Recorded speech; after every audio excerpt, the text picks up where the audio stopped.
जिले में हो रही बारिश के चलते नदी बांध निकट नाले उफान पर चल रहे हैं और लगातार पानी में डूबने के हादसे सामने आ रहे हैं। आज रविवार को भी 4 बालिकाएं पार्वती नदी में नहाते समय पानी के तेज बहाव में बह गईं। घटना के बाद मौके पर पुलिस प्रशासन और एसडीआरएफ की टीम पहुंची। बालिकाओं को रेस्क्यू करने के लिए सर्च ऑपरेशन चलाया, लेकिन देर शाम तक बच्चियों का सुराग नहीं लग सका। घटना से गाँव में हड़कंप मच गया। बता दें कि जिले के मनिया थाना इलाके के बोधपुरा गाँव की रहने वाली कुछ बालिकाएं अपने परिवार की महिलाओं के साथ आज रविवार को ऋषि पंचमी पर्व पर पार्वती नदी में स्नान करने गई हुई थी। पार्वती नदी के किनारे बैठकर सभी बालिकाएं स्नान कर रही थी। तभी अचानक पानी का तेज बहाव आ गया और मोहिनी पुत्री सुरेश उम्र लगभग 17 वर्ष, प्रिया पुत्री राजकुमार उम्र लगभग 15 वर्ष, अंजलि पुत्री कमल सिंह उम्र 16 वर्ष, तनु पुत्री कमल सिंह उम्र लगभग 13 वर्ष का मिट्टी में पैर फिसल गया और पानी के तेज बहाव में बह गई। पार्वती नदी पर मौजूद अन्य बालिकाओं और परिजनों ने बचाने के लिए शोर मचाया, लेकिन पानी के तेज बहाव होने के कारण सभी असहाय खड़े देखते रह गए और चारों बालिकाएं गहरे पानी में ओझल हो गईं। सूचना मिलते ही मौके पर ग्रामीणों की भारी भीड़ जमा हो गई। मनिया थाना एसएचओ नरेश शर्मा मौके पर पहुंच कर जिला मुख्यालय से एसडीआरएफ की टीम को बुलाया गया। चारों बालिकाओं को रेस्क्यू करने के लिए एसडीआरएफ ने सर्च ऑपरेशन चलाया, लेकिन देर शाम तक बालिकाओं का सुराग नहीं लगा है। बालिकाओं में अंजलि और तनु दोनों सगी बहन बताई जा रही हैं। सभी बालिकाएं परिजनों के साथ ऋषि पंचमी के पर्व पर पार्वती नदी में नहाने गई थी, जिसमें 4 बालिकाएं नदी में डूब गईं। जिले में इस मानसूनी सीजन में पानी के हाथ से थमने का नाम नहीं ले रहे हैं। 1 दर्जन से अधिक लोग पानी हादसों का शिकार हो चुके हैं। सरकार और प्रशासन द्वारा लोगों से नदी बांध निकट तालाब आदि से दूर रहने की अपील की जा रही है। उसके बावजूद जान जोखिम में डालकर लोग हादसों का शिकार हो रहे हैं। पिछले मंगलवार को 2 युवकों की भी पार्वती नदी में डूबकर मौत हो गई थी। मनिया थाना एसएचओ नरेश शर्मा ने बताया कि ऋषि पंचमी के पर्व पर बोधपुरा ग्राम पंचायत की बच्चियां अपने परिवार की महिलाओं के साथ पार्वती नदी में नहाने आई हुई थी। 4 बच्चियों का पैर फिसलने से अचानक वह डूब गईं। ऋषि पंचमी के मौके पर आज ग्राम बोधपुरा की 4 बच्चियां अपने परिवार की महिलाओं के साथ नहाने के लिए पार्वती नदी में आई थी, जो अचानक पैर फिसलने से डूब गई हैं, जिनका रेस्क्यू ऑपरेशन किया जा रहा है। एसडीआरएफ और गोताखोरों के द्वारा तलाश की जा रही है। की सबसे बड़ी छठ यानी बलदेव छठ पर लगने वाले मचकुंड मेले का शुभारंभ मां संतों के शाही स्नान के साथ शुरू हो गया। ऋषि पंचमी से देव छठ तक चलने वाले इस मेले की शुरुआत करते हुए ग्वालियर, मुरैना, अयोध्या, वृंदावन, मथुरा एवं अन्य जिलों से आए हुए संतों की सवारियां बैंड बाजों के साथ मंगल भारती मंदिर से शुरू होकर मचकुंड सरोवर पहुंची, जहां संतों ने सरोवर में शाही स्नान किया। शाही स्नान के बाद संतों ने तीर्थराज मचकुंड की पूजा अर्चना कर 2 दिन तक चलने वाले तीर्थराज मचकुंड मेले का शुभारंभ किया। धौलपुर जिले के ऐतिहासिक तीर्थराज मचकुंड मेले में उत्तर प्रदेश, मध्य प्रदेश एवं राजस्थान के आसपास के क्षेत्रों के लाखों की तादाद में श्रद्धालु सरोवर में डुबकी लगाने पहुंचते हैं, क्योंकि मचकुंड महाराज को सभी तीर्थों का भांजा कहा जाता है। सरोवर में देव छठ वाले दिन स्नान करने से पुण्य लाभ मिलता है। छठ तक चलने वाले इस मेले में राजस्थान के अलावा अन्य राज्यों से लाखों की संख्या में श्रद्धालु सरोवर में स्नान करने आ पहुंचते हैं। प्रतिवर्ष ऋषि पंचमी से देव छठ तक लगने वाले तीर्थराज मचकुंड के लक्की मेले की मान्यता है कि देवासुर संग्राम के बाद जब राक्षस काल्यवन के अत्याचार बढ़ने लगे, तब लीलाधर श्री कृष्ण ने काल्यवन को युद्ध के लिए ललकारा। जिस युद्ध में लीलाधर को भी हार का मुंह देखना पड़ा था, तब लीलाधर ने छल से मचकुंड महाराज के जरिए काल्यवन का वध कराया था, जिसके बाद काल्यवन के अत्याचारों से पीड़ित ब्रजवासियों में खुशी की लहर दौड़ गई। जिसके बाद से ही आज तक मचकुंड महाराज की तपोभूमि मचकुंड में भी सभी लोग देवछठ के मौके पर स्नान करते आ रहे हैं। मान्यता यह है कि यहाँ नवविवाहित जोड़ों के सेहरे की कलंगी को सरोवर में विसर्जित कर उनके जीवन की मंगल कामना की जाती है। मेले में हजारों की संख्या में नवविवाहित जोड़े आते हैं। नवविवाहित जोड़ों के परिवारीजन मचकुंड सरोवर में स्नान और पूजा के बाद मोहरी को मचकुंड में प्रवाहित करते हैं। मान्यता है कि जो श्रद्धालु 4 धाम की यात्रा करता है, उसकी यात्रा तब तक सफल नहीं होती जब तक वो मचकुंड मेले में डुबकी नहीं लगाता। मेले की इसी मान्यता को लेकर होने वाली भारी भीड़ की सुरक्षा के लिए पुलिस प्रशासन की ओर से पुख्ता बंदोबस्त किए गए हैं। ऋषि पंचमी के पर्व पर हर साल की भांति शाही स्नान अब इस साल भी हो रहा है। सभी संत दूर दराज से आए हुए हैं और यहाँ से झंडा पूजन, ध्वजारोपण होकर के और मचकुंड जी जाएंगे, मचकुंड में स्नान करेंगे, पूजन करेंगे, आरती होगी। उसके बाद परिक्रमा लगाते हुए मंगल भारती प्रस्थान करेंगे। मंगल भारती पर संतों का स्वागत, भंडारा और प्रवचन और विदाई उनके दे करके और 9:30 बजे भंडारा शुरू हो जाएगा। यहाँ से जो बैंड झंडा लेकर के बैंड बाजे के साथ में सभी संत भगवान, पंचनामी, दशनामी सन्यासी जूना अखाड़ा और श्री राम दिगंबर अखाड़ा, निर्मोही अखाड़ा, निर्वाणी अखाड़ा, दशनामी 13 अखाड़े हमारे यहाँ से झंडा के साथ निकलेंगे। मचकुंड में शाही स्नान का आयोजन किया गया, जिसमें सभी संत, भक्त, बजरंग दल और आरएसएस के सभी लोग सम्मिलित हुए और बड़े विधि विधान से ब्राह्मणों की पूजन के द्वारा स्नान कराया गया। इस पावन पर्व पर सभी को प्रभु से ये प्रार्थना करते हैं, श्री हनुमान जी महाराज, श्री राघवेंद्र सरकार से, श्री मचकुंड जी महाराज से ये प्रार्थना करते हैं कि सभी के जीवन में परिवार के सुख समृद्धि हो, खुशहाली हो। इसी मंगल कामना के साथ में सभी को जय जय श्री राम। आज बड़ी विस्तार के लोगों बड़े दूर दूर से संतों का आगमन रहा इस शाही स्नान यात्रा में हुए। आगे भविष्य में ऐसी कामना है कि और भी संतों का आगे भविष्य में दूर दूर से आगमन रहेगा। और बार बार सभी को एक बार शुभकामनाएं, जय जय श्री राम। आज पवित्र तीर्थ स्थल मचकुंड धाम पर बलदेव छठ से पहले ऋषि पंचमी के शुभ अवसर पर संपूर्ण संत समाज MP, UP, राजस्थान पूरे हिंदुस्तान से आकर के शाही स्नान में भाग लिया। साथ साथ दशराम गोस्वामी समाज ने भी इस बार शाही स्नान में भाग लिया।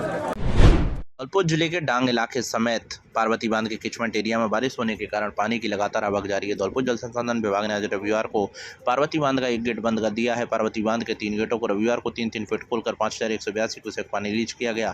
जिले के सबसे बड़े पार्वती बांध की भराव क्षमता 223.41 मीटर है। धौलपुर जिले के डांग इलाके समेत पार्वती बांध के किचमेंट एरिया में बारिश होने के कारण पानी की लगातार आवक होने से बांध के पानी का लेवल 223.40 मीटर शनिवार को पहुंच गया था और गेज को मेंटेन करने के लिए बांध के 3 गेट 3-3 फीट खोले गए। पार्वती बांध के गेट खोले जाने के बाद पार्वती नदी उफान पर चल रही है, जिसके चलते सैफूबाड़ी मार्ग, कोलारी मालौनी मार्ग के साथ ही सकवारा मनिया मार्ग पर पानी की चादर चल रही है। मार्गों पर पानी की चादर चलने की वजह से 50 से अधिक गांव का संपर्क उपखंड मुख्यालय और छोटे कस्बों से कट गया है।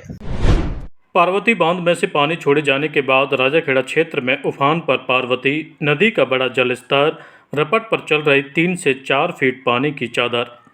धौलपुर के डांग और करौली क्षेत्र से पानी की आवक होने के बाद आंगई स्थित पार्वती बांध में से पानी छोड़े जाने के कारण इन दिनों एक बार फिर से पार्वती नदी अपने उफान पर चल रही है। ऐसे में राजाखेड़ा क्षेत्र से होकर गुजर रही नदी में भी पानी की जोरदार आवक हुई है। राजाखेड़ा के नादौली गांव की रपट पर रविवार शाम तेज रफ्तार पानी की चादर चल रही है। जानकारी के मुताबिक राजाखेड़ा के नादौली रपट पर रविवार शाम करीब 3 से 4 फीट पानी की चादर चल रही है। ऐसे में रपट के दूसरी ओर बसे गांव गनहदी, अजीतापुरा, बीचकापुरा, सबलापुरा, गनहदी का घेर आदि गांव के लिए आवागमन रपट पर से पूरी तरह से बंद हो गया है।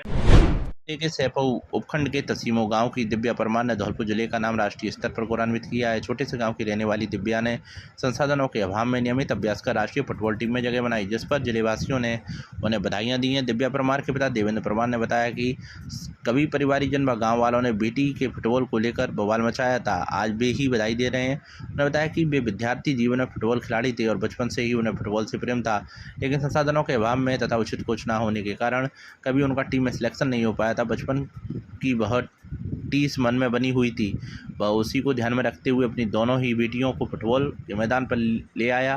प्रतिदिन सुबह शाम उन्हें फुटबॉल सिखाना, उनके साथ खुद भी खेलता। बेटी दिव्या परमार का राष्ट्रीय टीम के लिए राजस्थान की ओर से चयन किया गया है, तो मानो मेरे हौसलों को उड़ान लग गई हो। जुनून जो मेरे अंदर था फुटबॉल को लेकर था, वही जुनून अपनी बेटी दिव्या में देख रहा हूँ। एक दिन वह भारत की तरफ से अंतर्राष्ट्रीय स्तर पर खेले, ऐसा मेरा सपना है। माँ भगवती उच्च माध्यमिक विद्यालय की कक्षा 8 में पढ़ने वाली दिव्या परमार पढ़ने में तो होशियार है ही है, साथ ही फुटबॉल के प्रति उसकी दीवानगी पूरे तसीमो वासियों को पता है। माँ प्रेमलता गृहिणी है, लेकिन बेटी की फुटबॉल को लेकर कभी भी किसी प्रकार की उन्होंने रोक टोक नहीं की। जहाँ अन्य खिलाड़ी मौसम का बहाना लेकर मैदान से छुट्टी कर लेते हैं, वह दिव्या परमार ने अपने पिता के साथ मैदान पर अभ्यास करती नजर आती हैं।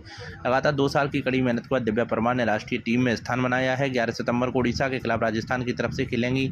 जिला फुटबॉल संघ के संरक्षक डॉक्टर आदिश्याम गर्ग, अध्यक्ष गुरमीत मान, सचिव संदीप राणा ने उन्हें बधाई दी है। गुरमीत मान ने कहा कि दिव्या परमार ने धौलपुर फुटबॉल संघ का नाम राजस्थान में गौरवान्वित किया है और यह धौलपुर की बेटियों के लिए अच्छे संकेत है। निश्चित रूप से आने वाले दिनों में फुटबॉल के स्तर में सुधार होगा। संदीप राणा ने दिव्या परमार को बधाई देते हुए कहा कि दिव्या परमार ने यह साबित कर दिया कि प्रतिभा किसी भी चीज़ की मोहताज नहीं होती है। संसाधनों के अभाव में भी वह अपना हुनर दिखाती है। दिव्या परमार के राष्ट्रीय टीम में चयन होने पर वरिष्ठ शारीरिक शिक्षक गजेंद्र सिंह राणा, वरिष्ठ खिलाड़ी वीर शैलेंद्र सिंह राणा, हरिबाबू शर्मा, अतुल कुमार भार्गव, अजय बघेल, मोहम्मद जाकिर हुसैन, असलम खान, रंजीत दिवाकर, कालीचरण रजनी बघेल, प्रिंस जैन ने उन्हें राम प्रकाश, कुलदीप परमार, राकेश परमार व भूपेंद्र परमार ने शुभकामनाएं दी। की ओर से छोटे से गांव से निकली दिव्या परमार फुटबॉल खिलाड़ी, जैसे राजस्थान फुटबॉल में चयन होने पर उसे बधाई और शुभकामनाएं देते हुए हर्ष का होता है कि धौलपुर खिलाड़ियों के लिए कि ऐसे भविष्य में ऐसे खिलाड़ी और ऐसी बेटियां निकलें जिससे कि धौलपुर का नाम रोशन हो सके। हो सके तो मैं दिव्या परमार की भविष्य की उज्जवल भविष्य के लिए प्रार्थना करता हूँ। जिले के बाड़ी शहर में शनिवार को गणेश चतुर्थी से शुरू हुए सामूहिक आयोजनों में अब सुबह शाम महाआरती के दौर शुरू हो गए। ऐसे में शनिवार को शाम जैसे ही भगवान गजानन के सामूहिक आयोजनों में महाआरती शुरू हुई, भगवान गजानन के दर्शन करने और आरती में शामिल होने के लिए शहरवासी उमड़ पड़े। 1 दर्जन से अधिक स्थानों पर हो रहे इन सामूहिक आयोजनों को लेकर हालांकि आरती के समय परिवर्तन रखा गया है, लेकिन फिर भी अपार भीड़ को देखते हुए सुरक्षा व्यवस्था माकूल दिखाई नहीं दे रही है। भगवान गजानन की महाआरती का समय जहाँ सुबह 8 बजे से 9 बजे के बीच रखा गया है, वहीं शाम को भी आरती 7:30 बजे से 9 बजे तक अलग अलग पंडालों में आयोजित हो रही है। शनिवार की शाम आरती में शहर के महिला, पुरुष और बच्चे शामिल हुए, भगवान गजानन के दर्शन कर भोग प्रसादी पाई। पाड़ी शहर के 1 दर्जन से अधिक स्थानों पर अलग अलग गणेश मंडलों द्वारा भगवान गजानन की सामूहिक स्थापना की गई। शहर की सत्यनारायण धर्मशाला में विनायक सेवा समिति द्वारा जो आयोजन किया जा रहा है, उसमें प्रथम दिन ही शाम की आरती के बाद आगरा से आए कलाकारों द्वारा भजन कीर्तन किया गया। इस भजन कीर्तन में जैसे ही भगवान गजानन के भजन कलाकारों द्वारा संगीत में माहौल में शुरू किए गए, पंडाल में मौजूद महिला पुरुष अपने आप को थिरकने से नहीं रोक सके। समिति पदाधिकारियों ने इस दौरान जमकर भगवान गजानन के भजनों पर नृत्य किया और गजानन के जयकारे लगाए। शनिवार को दिन में 2 बजे से शुरू हुई बारिश शाम 8 बजे तक जब रुक रुक कर जारी रही तो कई गणेश मंडलों के कार्यक्रम में व्यवधान पैदा हुआ। शहर के कोटपाड़ा स्थित बाल गणेश मंडल द्वारा आयोजित किए जा रहे सामूहिक आयोजन के कार्यक्रम में पूरा पंडाल ही बारिश से भीग गया। ऐसे में आयोजकों द्वारा जैसे तैसे व्यवस्था की और कार्यक्रम फिर से शुरू कराया। मौसम विभाग ने आज भी तेज बारिश की संभावना व्यक्त की है।